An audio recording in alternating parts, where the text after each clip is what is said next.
Statistics chapter number 1 में हमने कुछ स्टेप्स सीखे थे। सेकंड लास्ट क्वेश्चन था कि कलेक्शन ऑर्गेनाइजेशन डेटा को कलेक्ट करते हैं पहले स्टैटिस्टिक्स में। जैसे मान लीजिए मुझे पता लगाना है पॉपुलेशन कितनी है इंडिया की, तो डेटा कलेक्ट करेंगे घर घर जाकर, फिर उसे ऑर्गेनाइज करेंगे, स्थिति का ये स्थिति का ये। तो एक एक वर्ड पर एक चैप्टर बना हुआ। तो पहला वर्ड कलेक्शन, उसको चैप्टर है। सेकंड वर्ड ऑर्गेनाइजेशन, उसके बाद अलग चैप्टर आएगा। ऐसे करके सीक्वेंस है सारा। ठीक है जी, पहले पढ़ना है सर कलेक्शन।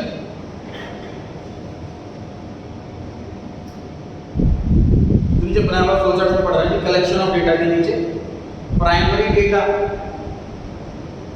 Secondary data. ध्यान से देखिए क्या होता है कि मान लीजिए मैं देखो स्कूल का कलेक्शन करना है कि स्कूल में कितने बच्चे हैं, कितने बॉयज हैं, कितने गर्ल्स हैं, ये मुझे पता लगा। इस तरीके इसके दो तरीके हैं। पहले मैं खुद स्कूल में जाऊँ with permission of principle of course, मैं जाऊँ स्कूल के अंदर और हर एक क्लासरूम में बच्चे काउंट करके आऊँ, एक तरीका है। दूसरा तरीका, मैं खुद काउंट करने की बजाय डायरेक्ट प्रिंसिपल के पास जाऊँ, कोई मुझे बताओ कितने कितने बच्चे हैं आपकी कौन सी क्लास में। वो टीचर्स को बुलाएंगे, उसे पूछेंगे आपकी क्लास में कितने बच्चे हैं, उसको लिखवा दो। हमारी बात मतलब पहले तरीके में इन्वेस्टिगेटर जो है वो खुद आता है और खुद डेटा कलेक्ट करता है। और सेकंड वाला जो ऑप्शन था उसके अंदर वो ऑलरेडी इसके पास डेटा है, उससे डेटा ले लेता है। हमारी बात पहले वाले जो था उसकी कैटेगरी का नाम है प्राइमरी डेटा, दूसरे वाले का नाम सेकेंडरी डेटा। प्राइमरी डेटा लिखा हुआ है collected by investigator from source of, मतलब जहां बच्चे हैं वहीं से कलेक्ट करो डेटा, जहां ओरिजिन है वहीं से सोर्स से कलेक्ट करो डेटा।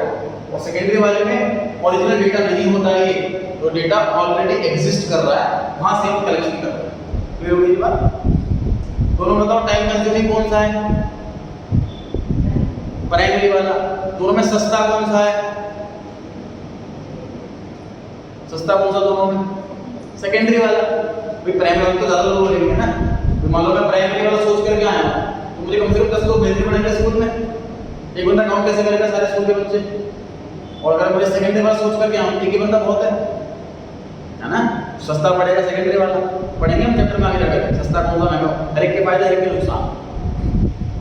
सिंपल सी बात मैं बताता हूँ, मैनेजमेंट वर्क तभी है हर चीज के कुछ फायदे होते हैं, हर चीज के नुकसान होते हैं। जिस चीज के सारे फायदे हों उस पे चैप्टर कभी नहीं बनेगा, शुरू करो। जिस चीज के सिर्फ नुकसान हो उस पे चैप्टर कभी नहीं बनेगा, उसे मत करो। हर चीज के फायदे हर चीज के नुकसान। तो पढ़ रहे हैं सर प्राइमरी डेटा के अंदर 4 प्रकार की कैटेगरी। पहले वाला डायरेक्ट पर्सनल इन्वेस्टिगेशन, तो personally collected by the investigator from person whom the information to be obtained। इससे इंफॉर्मेशन लेनी है मतलब बच्चों से, इस इंफॉर्मेशन जाकर ले लेते हैं। दूसरा इसके अंदर indirect oral investigation, information is obtained not from the person but collected orally from other person. जैसे मैं अगर मॉनिटर से पूछ लूं कि तुम्हारी क्लास में बच्चे कितने हैं, तो डायरेक्ट पर्सन से ना पूछकर मैंने अदर पर्सन से पूछ ली उसकी इंफॉर्मेशन। तीसरा फ्रॉम लोकल सोर्सेज और कॉरेस्पॉन्डेंस, इन्वेस्टिगेटर इसमें लोकल पर्सन अपॉइंट करता है अलग अलग प्लेसेस पर। मतलब इन्वेस्टिगेटर अपने बंदे भेज देता है कि तुम ये वाले सेक्शन डी का पता करके आओ बच्चे कितने, तुम सेक्शन बी का पता करके आओ बच्चे कितने, अपने अपने बंदे भेज देता है। और ऑप्शन नंबर चौथा था थ्रू क्वेश्चनियर्स। क्वेश्चनियर्स क्या होता है? तो केवल क्या होता है कि सर्वे करने के लिए आते हैं घर पे, जैसे हम गवर्नमेंट आया सर्वे करने के लिए आपके घर में कितने लोग हैं, मेल फीमेल कितने हैं, तो उनके पास में क्वेश्चंस की लिस्ट पहले से तैयार है। वो ऐसा नहीं कि जो तुम मन में और लिया है पूछ लिया एकदम से, ऐसा कुछ नहीं। क्वेश्चन तैयार है पहले से, आगे बस यस या नो या नंबर भरना। जैसे मेल के आगे बॉक्स लगा होगा 3 या 2 लिख दिया, उसके अंदर कितने मेल हैं, कितने फीमेल हैं, कितने सीनियर सिटीजन हैं, मैरिड या अनमैरिड है, कौन कितना है ना, कोई स्कूल गोइंग वगैरह वगैरह। क्वेश्चन पहले से रेडी। तो ये है तरीका क्वेश्चनियर पहले से बना करके आओ। क्वेश्चनियर के अंदर भी 3 तरीके हैं। मेलिंग मेथड, कि सबको ईमेल कर दो कि भाई आप, जैसे क्या होता है जैसे फ्लिपकार्ट से कोई चीज़ परचेज करी हो, उसके बाद ना फ्लिपकार्ट से एक ईमेल आता है उसमें लिखा होता है कि आप बताओ प्रोडक्ट कैसा था, कैसा नहीं था, क्या क्वालिटी वगैरह कैसी थी, कैसी नहीं थी, ईमेल के थ्रू। इन्यूमरेटर्स मेथड इसको डिटेल में पढ़ेंगे जब टॉपिक आएगा। टेलीफोनिक इंटरव्यू में टेलीफोन में कॉल कर लिया बंदे से कि जी हम गवर्नमेंट से बोल रहे हैं और हमें ये इन्फॉर्मेशन चाहिए आपकी, आप बताओ कि कितना क्या है। सेकंड डेटा के अंदर पब्लिश्ड सोर्स और अनपब्लिश्ड सोर्स। पब्लिश सोर्स का मतलब देखिए स्कूल वाले मैगजीन में भी लिखते हैं कि हमारे स्कूल के अंदर टोटल इतने बच्चे हैं, इतनी ब्रांचेज हैं, इतने मेल बॉयज, इतने गर्ल्स हैं। तो पब्लिश्ड है वो डेटा, ऑलरेडी ऑनलाइन है, रिपोर्ट्स में है, कहाँ से डेटा कलेक्ट करोगे, ठीक। दूसरा अनपब्लिश्ड डेटा जो पब्लिश नहीं है, मतलब हम स्कूल में जा रहे हैं, सब पूछ रहे हैं कि आपके बच्चे कितने थे, ऑनलाइन कहीं पर डाल रखा, अपने आप बता दो कितने, हमें सर्वे करो, ठीक। तो जो मैंने पढ़ाई स्कूल में हम जितने पढ़ेंगे जब तक हम the data are comparative, numerical, facts and information। Compare कर सकते हैं, इस तरह का होता है, नंबर्स की फिगर में होता है। The data are tools which help in reaching a sound conclusion। Data एक जरिया है जिससे हम कंक्लूजन पे पहुंच सकते हैं। By providing information, therefore, for statistical investigation, collection of data is the first and foremost। Investigation करने के लिए सबसे पहला स्टेप कलेक्शन है। सोर्स ऑफ डेटा प्राइमरी और सेकेंडरी। प्राइमरी पर आते हैं। The primary the data originally collected in the process of investigation. Investigation के प्रोसेस में ओरिजिनली कलेक्ट करा हमने डेटा, इसको प्राइमरी डेटा कहते हैं। इसको फर्स्ट हैंड डेटा भी कहते हैं, सेकंड हैंड नहीं ना, फर्स्ट हैंड होगा। मेथड्स भी कलेक्ट करने के अभी पढ़ते हैं, चार मेथड है sir. Direct personal investigation, investigator खुद जाकर के बात करके आता है। ओरली इन्वेस्टिगेशन, लोकल सोर्स से इन्वेस्टिगेशन, और क्वेश्चनियर वाला जो फोर्थ वाला है वो क्वेश्चनियर वाला है, टेलीफोन, ईमेल, एन्यूमरेटर्स वगैरह। Secondary data which have been collected for some other purpose by some other agency। मतलब वो डेटा पहले से पब्लिश है, पहले से कलेक्ट हो चुका है पास्ट में, हम वहीं से सोर्स ले रहे हैं। सोर्सेज ऑफ सेकेंडरी डेटा, पहला है पब्लिश्ड सोर्स, दूसरा है अनपब्लिश्ड सोर्स, तीसरा है अदर सोर्सेज की वेबसाइट। तो पब्लिश्ड का मतलब उनकी रिपोर्ट्स में, उनकी मैगजीन्स में पब्लिश है। पब्लिश नहीं है सेकंड वाला, ऑनलाइन डाला हुआ किसने वाला, फर्स्ट वाले में ना रिपोर्ट जरूरी नहीं कि ऑनलाइन भी हो। जैसे स्कूल की मैगजीन आती है, सारी इन्फॉर्मेशन होती है स्कूल की मैगजीन उसके बारे में, तो ऑनलाइन वो डालेगी जरूरी नहीं। Important points to be kept in mind while drafting the questionnaire. Questionnaire बना रहे हैं मतलब सर हम प्राइमरी डेटा में फोर्थ वाले नंबर पर है ना। तो क्वेश्चनियर बनाते टाइम किन बातों का ध्यान रखें। Introduction and purpose of investigation. Investigation का पर्पस क्या है दिमाग में रखो कि हमें ये जानना है, फालतू का सवाल ना हो। Point number 2, reasonable number of question, बहुत ज्यादा क्वांटिटी ना हो। जैसे कई बार जैसे ऑनलाइन अमेज़न से परचेज करा तो एक फीडबैक का सर्वे आता है, तो क्वेश्चनियर होता है कि आप बताओ कि डिलीवरी का आपका एक्सपीरियंस कैसा रहा, उसमें स्टार की रेटिंग दो, प्रोडक्ट की क्वालिटी कैसी रही, रेट रीजनेबल है कि नहीं है, और यूजर इंटरफेस कैसा है। मतलब 5-6 टाइप के डिस्काउंट कितने हैं अच्छे, 5-6 क्वेश्चन की कैटेगरी होती है। तो क्वेश्चन बहुत ज़्यादा ना हो, हमने वाला देना answer. Point number 3, question should be arranged logically. Logically मतलब ऐसा हो जैसे आपको गुड्स की क्वालिटी कैसी लगी, सेटिस्फाई है कि नहीं है। हम कहते हैं यस सेटिस्फाइड है, तो उसके बाद क्वेश्चन आए कि आप रेटिंग दो, 5 में से क्या रेटिंग दोगे आप उसको, ठीक। सीक्वेंस ऐसा होना चाहिए। अब ऐसा सीक्वेंस हो कि रेटिंग दो, पहले मैंने 5 में से 1 की रेटिंग दे दी कि बेकार है, तो उसके बाद मुझे कस्टमर को कैसा लगा, तो गलत होगा ना फिर सीक्वेंस, है ना। तो सीक्वेंस बिल्कुल सही होना चाहिए, लॉजिकल होना चाहिए। Questions should be small and clear. बहुत लंबा सा लेंथी सा क्वेश्चन ना हो, मतलब एक लाइन में खत्म हो जाए। Question should be relevant to the organisation, काम की चीजें हों। Personal question should be avoided. ऐसा क्वेश्चन हो जहाँ पे सामने वाले बंदे को हेजिटेशन हो बताने में, तो वहाँ स्टॉप हो जाएगा, वो आगे बताएगा नहीं, आंसर देगा नहीं। Avoid calculative questions. मतलब आपको कितने परसेंट का डिस्काउंट मिला, क्या लगता है, ऐसा कुछ जहाँ आपको कैलकुलेशन करनी पड़ जाए, मैथमेटिक्स आती थोड़ी सी, तो ऐसे क्वेश्चन अवॉइड करो, कोई आपके लिए इतना एफर्ट नहीं लगा कैलकुलेशन करो।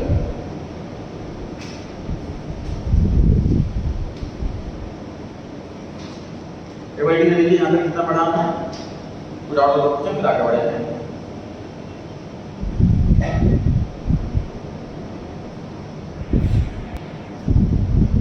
नेक्स्ट पेज पर आ गए जी हम। मेथड्स ऑफ सैंपलिंग कैटेगरी दे रखी है, उसके बाद वाले नंबर पर आएंगे सेंसस सर्वे, उसके बाद लिखा है सैंपल सर्वे। ध्यान से देखिए, तो सैंपल का मीनिंग क्या होता है? जैसे मान लीजिए मेरे बॉडी में कोई सपोज कोई बीमारी है नहीं है, पता लगाने के लिए क्या होता है कि मेरी बॉडी से ब्लड का सैंपल लिया जाता है, उसमें सेल्स होते हैं ब्लड के अंदर, और उससे आइडिया लगाया जाता है कि बॉडी के अंदर सब कुछ ओके है कि नहीं। और सारा ब्लड नहीं लेगा बेसिकली, वो एग्जांपल है। सेम तरीका कि सर पूरी पॉपुलेशन जाननी है, तो ऐसा कर लो कि एक एरिया के अंदर, मुझे गली के अंदर हमारी 10 घर है, तो 2 घरों से पूछ लो कि कितने कितने लोग रहते हैं जहाँ पे, उससे निकाल लो एवरेज, बाकी घरों में नहीं होगा। मतलब हर घर में जाएं तो कई बार क्या होता है, टाइम कंस्टेंट रहता है, तो हर घर में जाएं पॉसिबल नहीं है। तो सैंपल का मतलब ये है कि हम हर एक पर्सन के पास नहीं जा रहे, हमने रैंडम कुछ लोगों के पास जा रहे हैं और आइडिया लेके। दूसरा एग्जाम्पल, इस एक फैक्ट्री के अंदर हमें ये पता लगाना है कि वेजेस सबको सेम मिल रही है कि नहीं मिल रही, कम तो नहीं मिल रही। तो एक तरीका हर एक वर्कर से पूछ कर आओ कि आपको शायद कितनी है, सही है कि नहीं है, कितनी ज़्यादा है, कम है, आइडिया लग जाएगा उससे। हर एक से पूछो या खुद से पूछो। खुद से पूछ रहे हैं तो सैंपल वाला हो गया, सबसे पूछो तो सेंसस वाला हो गया। एग्जाम्पल एक और, तो स्कूल में बच्चे पढ़ रहे हैं, तो स्कूल में बच्चे अधिकतर पढ़ने वाले हैं कि नालायक हैं, ये पता लगाना। हर बच्चों से मार्क्स पूछो, सेंसस। 10 बच्चे एक ग्रुप से निकले, किसी 9th क्लास में एक बच्चे से पूछ लिया, 10th में एक बच्चे से पूछ लिया, एक करके कुछ बच्चों से पूछ लिया आपके कितने मार्क्स हैं, उससे आइडिया लगा लिया, ये सैंपल। ठीक है, मतलब हमें पता लगाना है एक एक इंडिविजुअल सबसे, तो सेंसस वाला और सैंपलिंग। पढ़ते हैं census survey. In this method, every element of population is included in the investigation. Population word इस्तेमाल कर रहे हैं, उन सब लोगों को जिससे हमें डेटा लेना है। सैंपल सर्वे में in this method, a group of units representing all the units of population is investigated. एक ऐसी यूनिट ढूंढ लो जो सबको रिप्रेजेंट करे। जैसे क्लास में से काम कोई भी एक मेल और कोई भी एक फीमेल, मतलब बॉय और गर्ल ले लिया, सैंपल सर्वे होता है। अगला टॉपिक क्या होगा? सैंपलिंग एरर्स, सैंपल में होने वाली गलतियां। Sampling error is the difference between the result of studying a sample and the result of census of the whole population. Simple सी बात सर, सैंपल से एग्जैक्ट आंसर आएगा कि सेंसस से एग्जैक्ट आंसर आएगा? बताओ, सेंसस से, करेक्ट। तो मान लीजिए मैंने क्या करा कि सैंपलिंग होता भी कि सही नहीं होता, कि जानने के लिए मैंने क्या करा कि क्लासरूम के अंदर गया, सबके मार्क्स पूछे, उसका एवरेज निकाला, सपोज आई 74%। उसके बाद मैंने क्या करा, उस क्लास में 50 बच्चे थे, किसी भी 5 बच्चों को बुलाया, उनके मार्क्स पूछे और उसका एवरेज निकाला, एवरेज 76%। 2 ग्रेड का फर्क आ, यही सैंपलिंग एरर। सैंपलिंग एरर मतलब सेंसस से निकलने वाला आंसर और सैंपल से निकलने वाला आंसर, उन दोनों का डिफरेंस। ठीक, तो सैंपलिंग एरर तो वो हमेशा रहेगा, सेंसस वाला परफेक्ट आंसर सैंपलिंग में कभी नहीं मिल सकता। ठीक है, लेकिन जहां हमारा बजट की दिक्कत हो, जहां टाइम की दिक्कत हो, वहीं सैंपलिंग भी है। ऑब्वियसली बेटर सेंसस है, लेकिन अगेन फायदे सैंपलिंग में भी, सारे फाइल सेंसस के होते तो सैंपलिंग होता ही नहीं टॉपिक के अंदर, तो करते नहीं सैंपलिंग प्रैक्टिकल है। कुछ नहीं कुछ सैंपलिंग एरर क्या है कि एक्चुअल में जो रिजल्ट आना चाहिए था और सैंपलिंग के बाद जो रिजल्ट आया, उन दोनों में फर्क।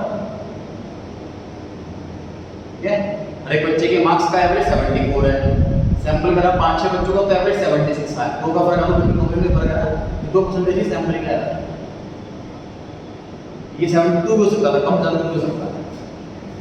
फिर से पढ़ते हैं एक बार, सैंपलिंग एरर क्या है?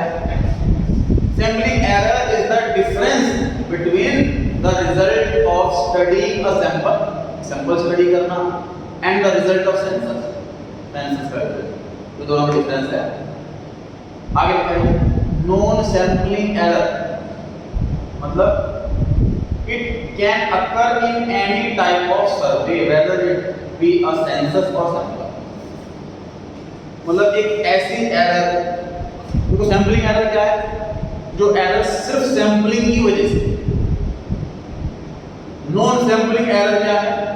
जो एरर पक्का होगा ही होगा, चाहे मैं सेंसस वाला करूं चाहे मैं सैंपल वाला करूं। मैं सब 50 लोगों से 50 घरों में जाकर के पूछूंगा कि आपके घर में कितने लोग हैं बताओ, उसमें से हो सकता है कुछ लोग सही ना बताएं। फॉर एग्जाम्पल किसने किराएदार रखा? इंडिया में ये लॉ है कि जब भी आप अपने यहाँ किराएदार रखते हो तो पुलिस स्टेशन में इन्फॉर्म करो कि आपके यहाँ किराएदार आया हुआ, उसकी आईडी जमा कराओ, डेटा रिकॉर्ड गवर्नमेंट के पास रखिए कि आपके पास कौन आया। तो किराएदार ने आपके पास कुछ कर दिया तो फिर गवर्नमेंट आप ही को ब्लेम करेगी, मतलब आपको कोई हेल्प नहीं मिलेगी गवर्नमेंट से। आपने बताया कि पुलिस वालों को लोग ये कि वो लोग नहीं बताते।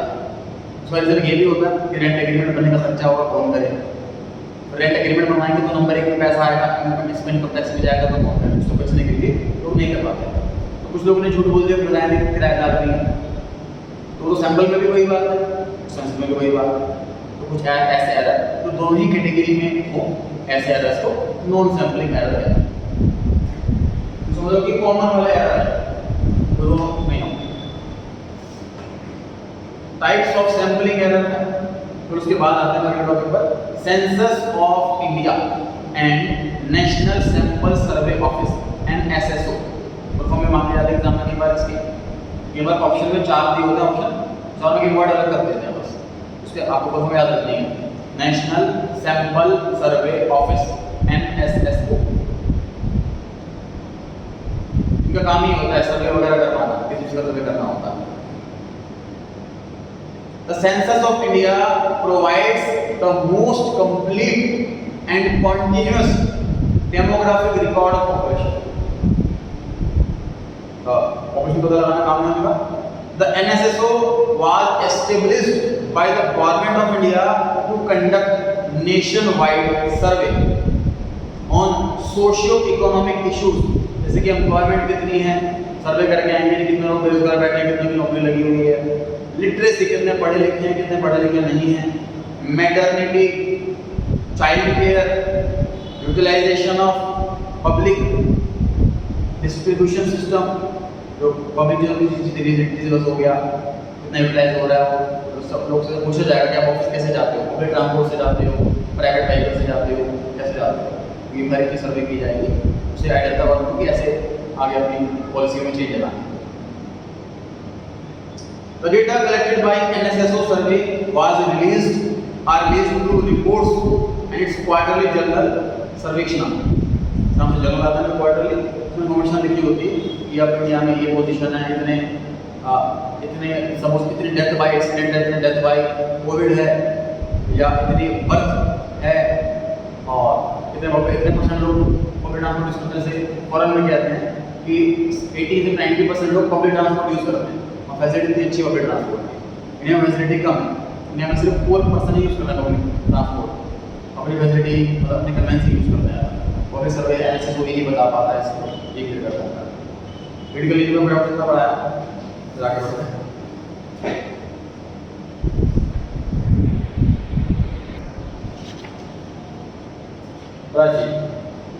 Main demerit of mailing questionnaire जानने का ट्राई करें। डी ऑप्शन करेक्ट है जी। ए ऑप्शन में लिखा हुआ है कि आंसर नहीं देते कुछ लोग। बी ऑप्शन में क्या होता है कि ढंग से पढ़ते नहीं, जैसे मेरे पास फीडबैक आता है मैंने यहाँ किसी को मेल में टिक करके आगे डाल दिया, मतलब केयरफुली नहीं पढ़ा, या फिल करा फिर कौन सेंड करना भूल गए। हाँ मेल में भी ना मैंने बताया ऐसे मेल में ईमेल आया, इसका फीडबैक दे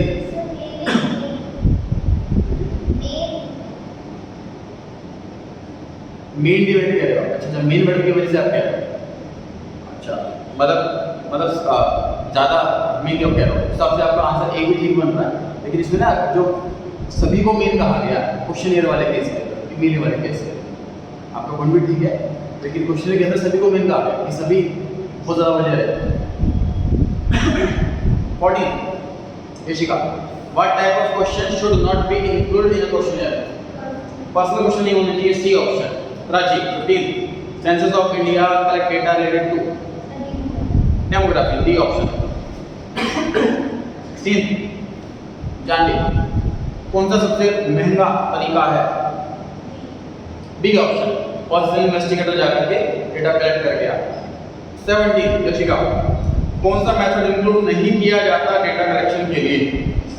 एक्सचेंज करना इंफॉर्मेशन, ऐसा कुछ नहीं होता, इंफॉर्मेशन लेते कुछ नहीं, एक्सचेंज कुछ नहीं होता। C option. Prachi, secondary data में include which of the following? Janvi, D option, official document है, इससे पर्सनल डॉक्यूमेंट ले लिया, आर्काइव रिसर्च में हमें मिल जाएगी इंफॉर्मेशन, सारे ये तरीके हैं। यशिका 19 इनमें से कौन सा बड़ा तरीका नहीं है डेटा कलेक्शन का?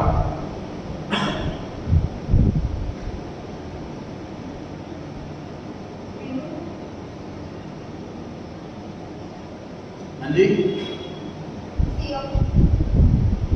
राजी, जानवी, डी ऑप्शन। सर तीनों ही बड़े तरीके हैं, क्वेश्चनियर, क्वेश्चंस बनाना, इंटरव्यू लेना और सेकंड, तीनों ही मेजर तरीके हैं, इनमें से कोई सा भी नहीं है जो मेजर नहीं है। 20 primary data can be collected from? Yashika option number A agency, origin, बाकी सब सेकेंडरी है। राजी 21 डेटा कलेक्टेड करा हमने एनएसएसओ से, तो कौन सा हो, प्राइमरी के सेकेंडरी? सेकेंडरी हुआ। प्राइमरी में हम खुद जाते हैं डेटा कलेक्ट करने के लिए, और मैं खुद नहीं गया, मैं एसएसओ को फोन करके ये बता दूं। फॉर एग्जांपल कि मैक्स इंश्योरेंस कंपनी, और उसको अपनी नए साल की पॉलिसी का प्रीमियम कैलकुलेट करना है, उसको डेथ रेट जानना है, तो मैं एसएसओ को कॉल करता डेथ रेट आता है, सेकेंडरी डेटा होगा। 22 which one is not a mode of collecting primary data? यहाँ पे प्राइमरी डेटा कौन सा नहीं है, इनमें से बताइए। बी ऑप्शन, सेंसर और डेटा से कलेक्ट करना information. 23 Yashika, personal investigation method suitable किसके लिए नहीं है? एक जहाँ बहुत बड़ी पॉपुलेशन है, बहुत बड़ा साइज है, वहाँ सैंपलिंग करना पड़ता है, पर्सनली वहाँ पॉसिबल नहीं हो पाता। 24 Prachi, which is not a good questionnaire? A option, जहाँ पर अनडिजायरेबल क्वेश्चंस आ जाए, जो हम नहीं चाहते ऐसे क्वेश्चन अगर पूछे जा रहे हैं हमसे। 25 which one of the following is the merit of census method? ध्यान दें, हाँ जी, डी वाला, इन्वेस्टिगेशन जो है वो रिलायबल रहेगी, एक्यूरेट रहेगी, मतलब मैं खुद करूँ, अपने लड़कों से करवाऊँ तो वो गलत इन्फॉर्मेशन लेकर के आते हैं, सेंसस के पास एक्यूरेट इन्फॉर्मेशन रहेगी, उसी expert. 26 Yashika, data originally collect करा है इन्वेस्टिगेशन में, तो कौन सा हुआ? Primary. Prachi 27 dash are costlier in terms of time, money and effort? Primary, correct. 28 dash is a, अच्छा सेकेंडरी, इसमें सेकंड कॉलम में क्या लिखना है? सेकेंडरी, ठीक, प्राइमरी वाला फर्स्ट कॉलम में, सेकेंडरी वाला second column. 28 Yashika, dash is a person who helps the investigator to collect the data. Animator उस पर्सन का नाम है, डेटा कलेक्ट कर रहा है, क्वेश्चनियर तो क्वेश्चन की लिस्ट में। 29 dash is a group of item Prachi from universe which represent the characteristic of universe. Sample वो ग्रुप को रिप्रेजेंट कर रहा है। 30 Janvi, in mailing method questionnaires are filled by investigator, तो नहीं, क्वेश्चन को फिल करने का मतलब पता है आंसर देना होता है, क्वेश्चंस फिल करने का मतलब आंसर देना है ना, तो आंसर तो वो पर्सन देगा जिससे क्वेश्चनियर दे रहे हैं, इन्फॉर्मेंट, इंफॉर्मेशन दे रहा है, इन्वेस्टिगेटर तो क्वेश्चन बनाएगा, उनको फिल करेगा इन्फॉर्मेंट, ठीक है। Yashika 31 collection of primary data is more economic than secondary data? Economic मतलब सस्ता, फॉल्स, ठीक है। 32 census method is suitable when area of investigation is very large. Correct. 33. Non-sampling errors are related to collection of data. Proof. देखिए, data collect करना उसमें error होता ही होता है, किसी ने सही इंफॉर्मेशन नहीं दी तो ये एरर दोनों में रहेगा, सैम्पलिंग नॉन सैम्पलिंग दोनों। उसने पूछा होता कि गलत सैंपल ले लिया, ये नॉन सैम्पलिंग एरर है, तो आंसर फॉल्स होता, ये तो सैम्पलिंग एरर है। मतलब जो सैंपल ले रहा है बंदा, उसके कहीं ना कहीं दिमाग में ऐसी कुछ स्ट्रेटजी होनी चाहिए कि सैंपल किससे लेना है, ऐसे ना रैंडम किसी को उठा लिया। ठीक है, तो फॉर एग्जांपल मैं सपोज स्कूल का सर्वे कर रहा हूँ, स्कूल में बच्चे पढ़ने वाले हैं, हमारे 4 फ्रेंड्स का ग्रुप आया, उन चारों से पूछूंगा कि आपने कितने कितने मार्क्स से बताओ, उससे मैं आइडिया डालूँ स्कूल में कितने बच्चे पढ़ने वाले हैं, तो गलत होगा, क्योंकि 4 फ्रेंड कहीं ना कहीं वो एक ही टाइप के हैं, तो चारों अलग होते हैं, चारों होशियार होगा, मतलब ग्रुप कहीं ना कहीं सेम कैटेगरी का होगा, सैंपल लेने वाले की समझ होनी चाहिए। तो डेटा कलेक्शन वाला तो हो गया, तो कॉमन एरर है, दोनों में ही होगा, सैंपल गलत ले लिया, एक्सआरआर सैंपलिंग एरर। ठीक है, तो क्वेश्चन दे रखे हैं इसमें 3 मार्क्स वाले भी, 4 मार्क्स वाले भी और 6 मार्क्स वाले भी। क्वेश्चन रीड करना है आपको, घर पे आंसर्स कॉपी पे लिख करके लाने हैं, ट्राई करना है जितने मिल पाए। अभी और डिस्कशन करेंगे और क्वेश्चंस करेंगे नेक्स्ट क्लास में इसकी, और उसके बाद टेस्ट करेंगे इसका, क्या करना है।